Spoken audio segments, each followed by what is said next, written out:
Si vous connaissez ces 15 mots, le français n'a plus beaucoup de secrets pour vous. Bonjour tout le monde et bienvenue dans une nouvelle vidéo de français de The French Academy. N'oubliez pas de vous abonner à notre chaîne YouTube et à notre compte Instagram et d'activer la cloche avec les notifications. Nous commençons avec le verbe flâner. Flâner en français veut dire se promener tranquillement, sans but précis et sans se presser.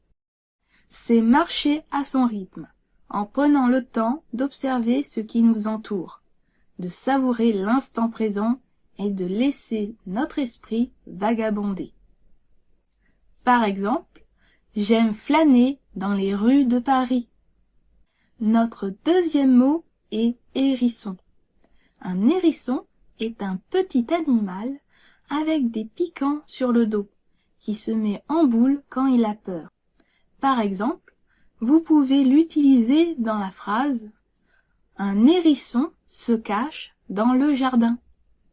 Un coquelicot est une fleur sauvage, rouge vif, avec des pétales très délicats qui poussent souvent dans les champs et au bord des routes.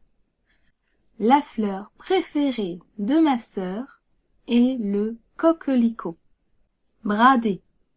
Le verbe brader signifie vendre quelque chose à un prix très bas, souvent bien en dessous de sa valeur réelle. Par exemple, le marchand a bradé tout ce qu'il vendait.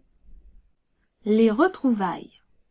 Les retrouvailles est le moment où les personnes se revoient après une période de séparation, comme par exemple si quelqu'un part en vacances et que l'on ne le revoit qu'après plusieurs mois. Le fait de le revoir est une retrouvaille. Les retrouvailles avec mon fils, qui était parti au Japon, étaient émouvantes.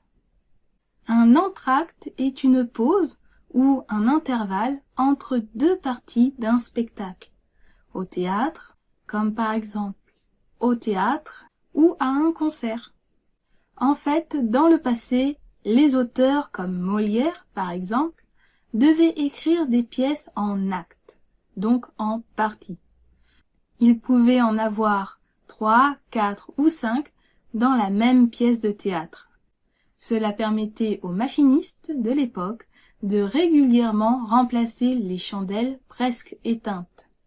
Ainsi est né l'entracte, entre les actes. Également, l'entracte offre des pauses nécessaires pour renforcer l'engagement du public, comme se dégourdir les jambes. Vous pouvez l'utiliser de cette manière. Cette pièce de théâtre a 2 entractes de prévus. On continue avec le mot pédiatre. Le pédiatre est un médecin spécialisé dans les soins médicaux des bébés, des enfants et des adolescents. On le retrouve dans la phrase « J'emmène régulièrement mon enfant chez le pédiatre ». Caoutchouc. Un caoutchouc est un matériau élastique qui s'étire et reprend sa forme initiale.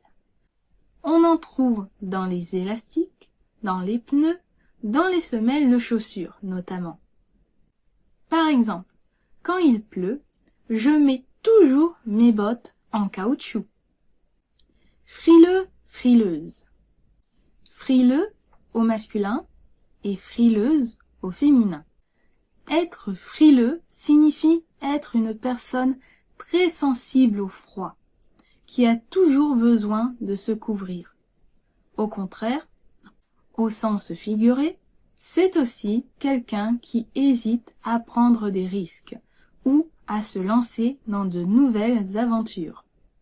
Par exemple, Anna s'habille chaudement car elle est très frileuse. Cocasse. Notre 10e mot est cocasse. Une chose est cocasse quand elle est drôle, quand elle provoque le rire par l'aspect de grand ridicule d'une situation, d'une parole prononcée ou du comportement d'une personne. Par exemple, Tom s'est cogné la tête sur la vitre qu'il n'avait pas vue. C'était très cocasse. Un épouvantail est un mannequin fait de paille et de vieux vêtements que l'on place dans les champs pour faire peur aux oiseaux et protéger les cultures. Comme dans le cas, le paysan a placé un épouvantail sur son champ. Un empêchement est un obstacle ou une circonstance qui vous empêche de faire quelque chose que vous avez prévu. Autrement dit, c'est une raison valable qui vous oblige à annuler ou à reporter une activité ou un rendez-vous. Cela peut être une maladie, une urgence familiale ou une obligation professionnelle, par exemple. On le retrouve dans la phrase « J'avais prévu d'assister à la réunion de ce matin, mais un empêchement de dernière minute m'a obligé à rester chez moi. Ma voiture est tombée en panne. » Notre 13e mot est le verbe chuchoter. Chuchoter signifie parler doucement, à voix très basse, presque sans bruit, souvent près de l'oreille de quelqu'un, pour ne pas être entendu par les autres personnes. Exemple, les élèves chuchotent pendant le cours pour ne pas se faire remarquer par le professeur. Fourrure. Une fourrure est la peau d'un animal garnie de poils. C'est le pelage épais et doux qui recouvre certains animaux comme les ours, les renards ou les lapins. On utilise aussi ce mot pour désigner les vêtements fabriqués avec ce type de poil animal.